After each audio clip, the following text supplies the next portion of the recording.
और इसके साथ साथ डॉक्टर महबूब बेग, मोहम्मद यासीन भट्ट जिला सदर बडगाम और भी कई लीडरान को नजरबंद रखा गया है। इधर पीडीपी ने आज श्रीनगर के अंदर प्रेस कॉन्फ्रेंस की। इल्तिजा मुफ्ती ने प्रेस कॉन्फ्रेंस करते हुए कहा कि 2019 के बाद अब परेशान कुन सूरत हाल देखने को मिल रही है। जब कभी भी पीडीपी पुरअमन एहतजाज करने की कोशिश कर रहे हैं, उन पर सरकार की तरफ से पाबंदियां लगाई जा रही है, एहतजाज नहीं होने दिया जा रहा है और जो पीडीपी की क़यादत है उनको पहले से ही बंद रखा जाता है। उन्होंने कहा कि आज कुछ अजला में प्रोग्राम दिया गया था फ़लस्तीन के मामले पर एहतजाज करने को लेकर, तो पीडीपी की लीडरशिप को बंद रखा गया है। चाहे पीडीपी 370 के मामले पर एहतजाज करे या फ़लस्तीन के मामले पर एहतजाज करे, लीडरशिप को एहतजाज करने की इजाज़त नहीं दी जा रही है।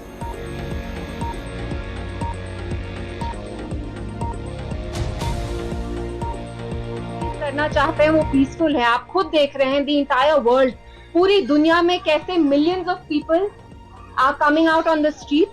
They're coming out to support, Palestinian civilians, जिन पे आप देख रहे हैं कितना जुल्म और सितम हो रहा है। Israel humanitarian international law flout कर रहा है, वहां उनने इलेक्ट्रिसिटी, पानी, मेडिकल सप्लाईज तक बंद कर दिया है। तो मैं यहाँ की लोकल एडमिनिस्ट्रेशन से पूछना चाहती हूँ कि आप पीडीपी पे सिलेक्टिवली ये क्यों आप बार बार टारगेट कर रहे हैं? पीडीपी के लोगों को ही बंद किया जाता है और कल शाम से हमारे जो भी लीडर्स हैं, वो महबूब बेग साहब हो, गुलाम नबी हंजूरा साहब हो, they all been placed under house arrest.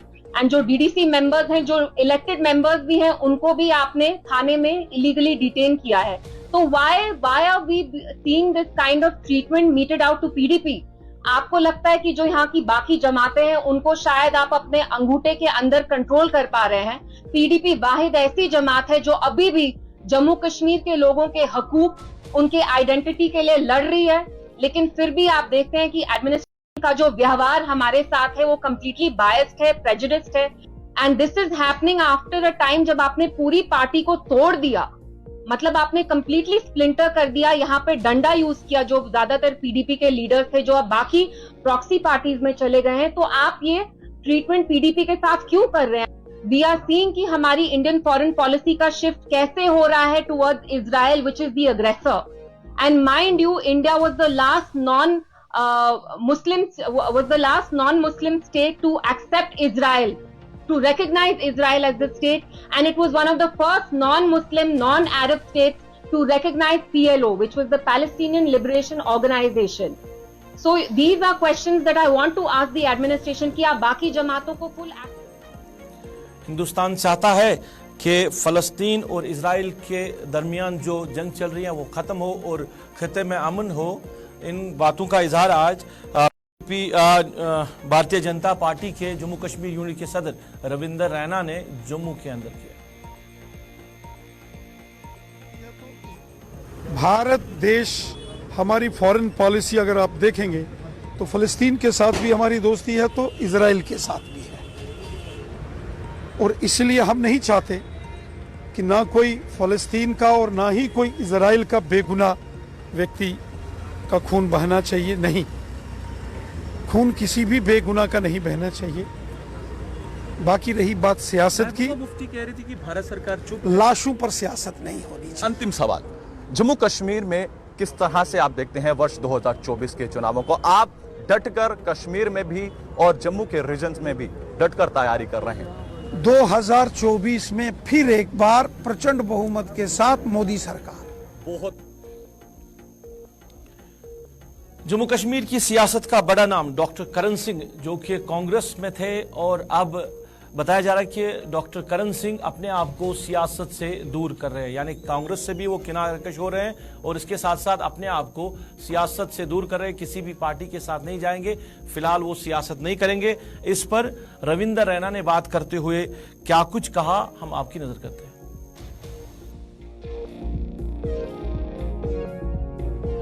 Doctor Karan Singh ji एक बड़े कद्दावर राजनीतिक शख्सियत के मालिक हैं। वो एक बहुत बड़े थिंक टैंक हैं, इंटेलेक्चुअल हैं, बहुत बड़े बुद्धिजीवी हैं। उन्होंने अपना पूरा जीवन जो है वो राजनीति में बड़ी सफलतापूर्वक कार्य किया।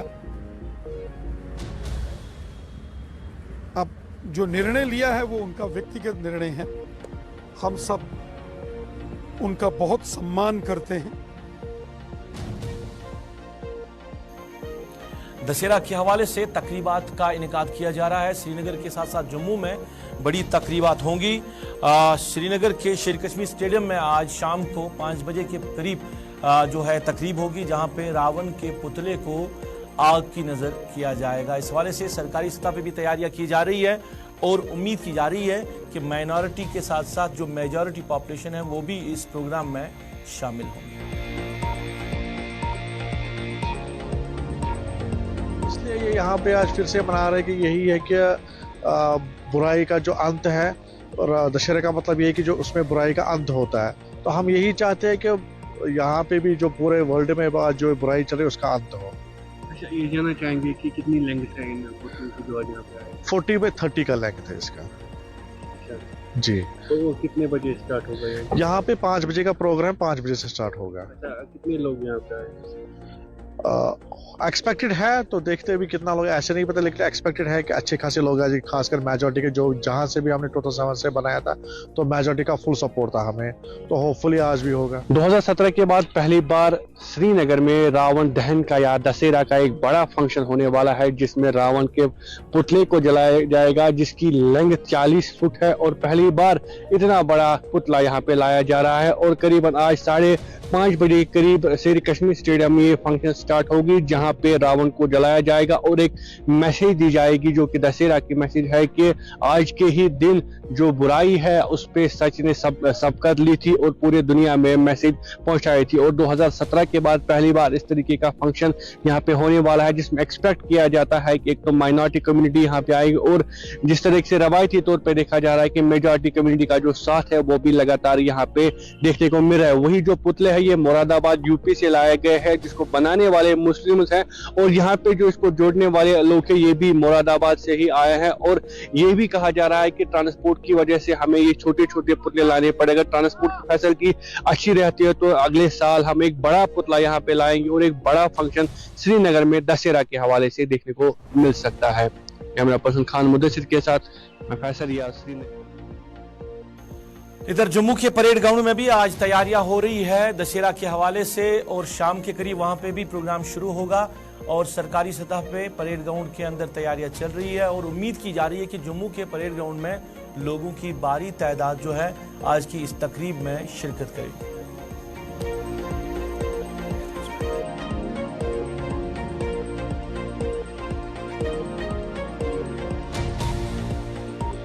मैं बच्चों के साथ आया था यहाँ पे, तो तैयारियाँ तो लगभग सारी कंप्लीट हो चुकी हैं और सिक्योरिटी पर्सन जो हैं वो भी यहाँ पे पहुँच चुके हैं। जो अरेंजमेंट है वो काफ़ी अच्छा किया हुआ है यहाँ पे, और जो पुतले हैं आप देख सकते हैं अभी थोड़े आधे रहते हैं, शाम तक तो ये भी कंप्लीट हो जाएंगे। तो अरेंजमेंट बहुत अच्छा किया हुआ है, तो अच्छा। सर, आज जैसे विजयादशमी है, आज के दिन श्री रामचंद्र जी ने रावण का वध किया था, तो ये त्यौहार जो है ये बुराई पे अच्छाई की जीत के लिए मनाया जाता है। मैं सभी को बोलूँगा कि आज यहाँ पे आएँ और यहाँ पे ये प्रोग्राम जो आम जनता के लिए रखा हुआ है सभी यहाँ पे आके इसको पूरा करें। और इस दशहरा की तैयारी के लिए लगभग 1-1.5 महीना पहले मेरठ से कुछ कलाकार जो शुरू बनाने वाले वो आते हैं और गीता भवन का सारा स्थान उनको उपलब्ध कराया जाता है। वो वहाँ बैठकर शुरू बनाते हैं और जम्मू कश्मीर प्रांत भर के अंदर वो शुरू बनाकर भेजते हैं। इसलिए अधिक से अधिक स्थानों पर दशहरा का पर्व मनाया जाए, हमारा प्रयास रहता है। आज आप देख रहे हैं ये पुराना स्थान है, सबसे प्रारंभ में यहीं पर दशहरा मनाया जाता था, जो सबसे पहले शुरू हुआ, और यहाँ आज भी हम मना रहे हैं। भले ये एक नीचे वाला ग्राउंड सरकार ने कब्जे में कर लिया है, ऊपर वाले ग्राउंड में मनाते हैं, इसलिए थोड़ी संख्या कम हो जाती है यहाँ, तो भी हजारों की संख्या में लोग आते हैं। और भगदड़ न मचे इसलिए एक सीमित संख्या में पास भी उपलब्ध कराए जाते हैं एंट्री के लिए। इस प्रकार ये कार्यक्रम यहाँ होता है। 4 बजे तक सबको बुलाया है। आज के मुख्य अतिथि हमारे जुगल किशोर जी सांसद आ रहे हैं, जम्मू के मेयर राजेंद्र जी आ रहे हैं, और आशीर्वचन देने के लिए 1008 महामंडलेश्वर महंत रामेश्वर दास जी आ रहे हैं। और कार्यक्रम जहाँ बहुत अच्छा संपन्न होगा। लोग बुराई पर अच्छाई की विजय, असत्य पर सत्य की विजय, झूठ पर सत्य की विजय, पाप पर पुण्य की विजय, ऐसी भावना लेकर यहाँ से जाएंगे। और सर बहुत ही अच्छा लग रहा है। मैं यहाँ एक्चुअली मार्केट में आया हुआ था कोई सामान वगैरह लेने, तो क्योंकि आजकल हम देखते हैं कि जनरेशन को अवेयरनेस की ज़रूरत है कि दशहरा क्यों मनाया जाता है। छुट्टी तो बनाते हैं सारे लोग, लेकिन बच्चे भी, लेकिन इनको अवेयरनेस होनी चाहिए कि क्यों बनाया जाता है, इसका क्या महत्व है। तो उसी सिलसिले में मैं बच्चे को लेकर के आया था कि इसको हम पुतले वगैरह यहाँ बताएंगे। तो यहाँ आकर के देखा बहुत अच्छी तैयारियाँ चल रही हैं। पुतले जो हैं वो बहुत ही अच्छी तरह से बनाए गए हैं।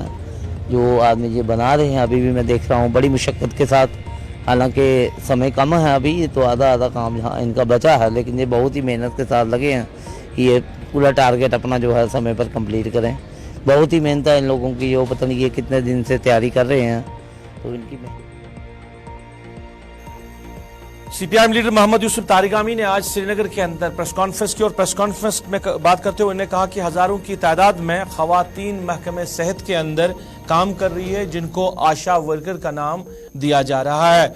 नाम तो उनको जरूर दिया जा रहा है, मगर जो दर्जा उनको मिलना चाहिए था वो अभी तक उनको नहीं मिल रहा है। इनको तनख्वाहों से महरूम रखा जा रहा है। उन्होंने सरकार से अपील की है कि इन खवातीन को, आशा वर्कर्स को मिनिमम वेज एक्ट में लागू, जो मिनिमम वेज एक्ट है उसमें लाया जाए और उन पे भी वो लागू किया जाए।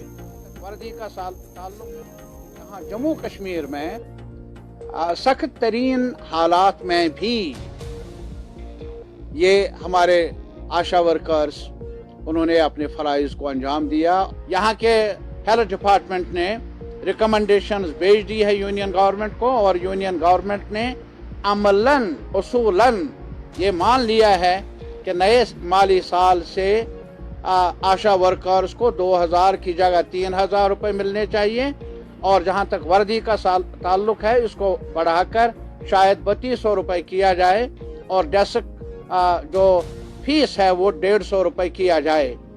आशा वर्कर्स के साथ, एनएचएम वर्कर्स के साथ काफी नाइंसाफियां हैं, और इनकी ये मांग कि उन्हें मिनिमम वेजेस एक्ट के दायरे के अंदर लाया जाए जायज है, और ऑल इंडिया लेवल पर भी इन यूनियनों का ताल्लुक है, और मुसलसल आपस में मुशावरत से काम लेना होगा। और आने वाले वक्त में अगर सरकार ने इन मांगों को माना नहीं तो लाजमी तौर पर आशा वर्कर्स फिर से।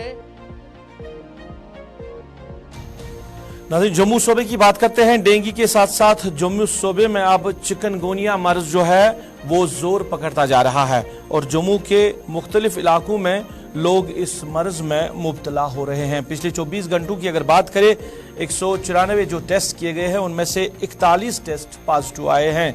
डॉक्टर संदीप गुप्ता इस बीमारी को लेकर क्या कुछ कह रहे हैं, इस बीमारी के हवाले से एहतियात किस तरह करने की जरूरत है, इसको लेकर बात करते हुए क्या कुछ कह रहे हैं, हम आपकी नजर कर रहे हैं। देखिए, जैसा कि हम देख रहे हैं कि ये जो मौसम होता है ना, बरसात के बाद वाला जो मौसम होता है, इसमें मच्छर के काटने से कुछ बीमारियां होती हैं। उसमें से चिकनगुनिया भी एक बीमारी है, जो कि एक वायरस के कारण, वो एक वायरल इन्फेक्शन है, जो एक वही मच्छर जो डेंगू कॉज करता है वही चिकनगुनिया भी कॉज कर सकता है। तो इसीलिए हालात तो मच्छर के लिए वही हैं जो डेंगू के लिए हैं। तो जाहिर है कि चिकनगुनिया के केसेस का जैसे बढ़ोतरी होना शुरू हो रही है वो हम देख रहे हैं। तो चिकनगुनिया का भी वही जो बचाव जो है वही उसका है कि उसको मच्छर के काटने से आपको अपने बचाना है। और जो प्रिकॉशंस हम डेंगू के लिए आपको एडवाइस करते हैं कि जैसे कि अगर बाहर जाते हैं तो अपने आप को कवर्ड रखें और फुल स्लीव्स के कपड़े पहने, और जो अपने आसपास में कोई पानी का, जो अगर कोई घर के ऊपर या आसपास का पड़ोस में कोई पानी की अगर जगह है जहाँ पानी खड़ा होता है तो उसको ध्यान में लाइए उसको। तो प्रिकॉशन इसके जो हैं वो। जम्मू कश्मीर के साबिक वज़ीर आला नेशनल कॉन्फ्रेंस के नायब सदर उमर अब्दुल्ला ने आज श्रीनगर में मीडिया नुमाइंदों के साथ फलस्तीन मामले पर बात की और कहा कि फलस्तीन के मामले पर दुनिया क्यों खामोश है, ये समझ से बाहर है। बेगुनाह लोगों को मारा जा रहा है और दुनिया तमाशाई बनी बैठी है। कंट्रीज है और यूनाइटेड नेशन फलस्तीन में सिचुएशन है, कोई बात नहीं कर रहा है अपार्ट फ्रॉम कास्ट एंड समझ में नहीं आता।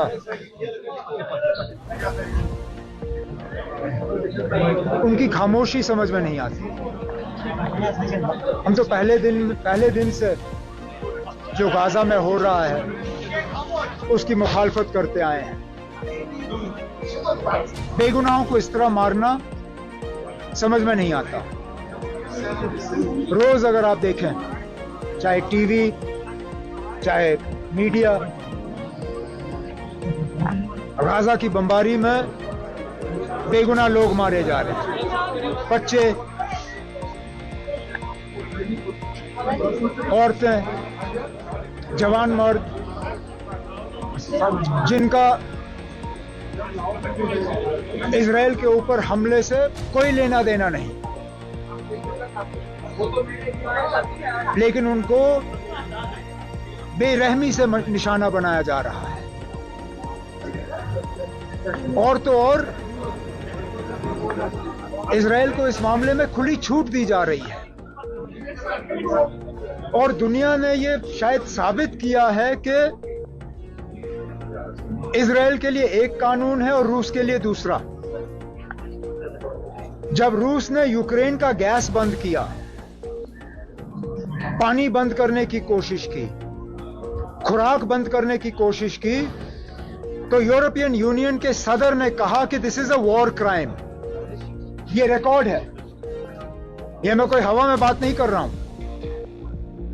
ये यूक्रेनियन प्रेसिडेंट, हम कुत्तों की डर से सुबह नहीं निकल पाते हैं, बच्चे स्कूल नहीं निकल पाते हैं क्योंकि बच्चे डरते हैं। बच्चे कहते हैं पापा साथ आओ, मम्मा साथ आओ, हम स्कूल नहीं जाएंगे। मेरी एडमिनिस्ट्रेशन से ये गुजारिश है कि फिल फोर इमीडिएटली इस पे कुछ कदम ऐसा उठाया जाए जिससे एडमिनिस्ट्रेशन भी शांत हो जाए, लोग भी यहाँ के शांत हो जाएं। आप देखिए, किसी दिन आप हमारी शिरवानी कॉलोनी में आए, रात को दिन को 10 कुत्ते होंगे, दूसरे दिन 200 कुत्ते होंगे। जैसे एडमिनिस्ट्रेशन में ट्रांसफर होती है वैसे कुत्तों की भी यहाँ ट्रांसफर हो रही है। किसी एक मोहल्ले में 200 होंगे, दूसरे दिन दूसरे मोहल्ले में 10 होंगे। हमें समझ नहीं आ रहा है ये कुत्ते आ रहे कहाँ से हैं।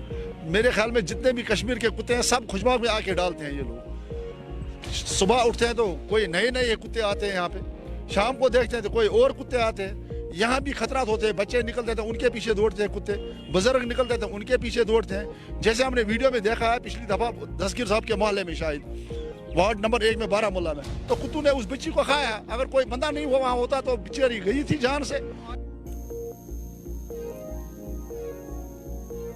नाज़रीन, इसके साथ ही अभी तक के खबरनामे में बस इतना ही। आप गुलिस्तान न्यूज़ के साथ जुड़े रहे। गुलिस्तान न्यूज़ पे खबरों का सिलसिला जारी रहेगा। अपने मेज़बान को इस वादे के साथ दीजिए इजाज़त। आप खुश रहेंगे, आबाद रहेंगे, हमें भी अपनी नेक दुआओं में याद रखेंगे। अल्लाह आपका, हमारा सबका हाफिज़ व नासिर।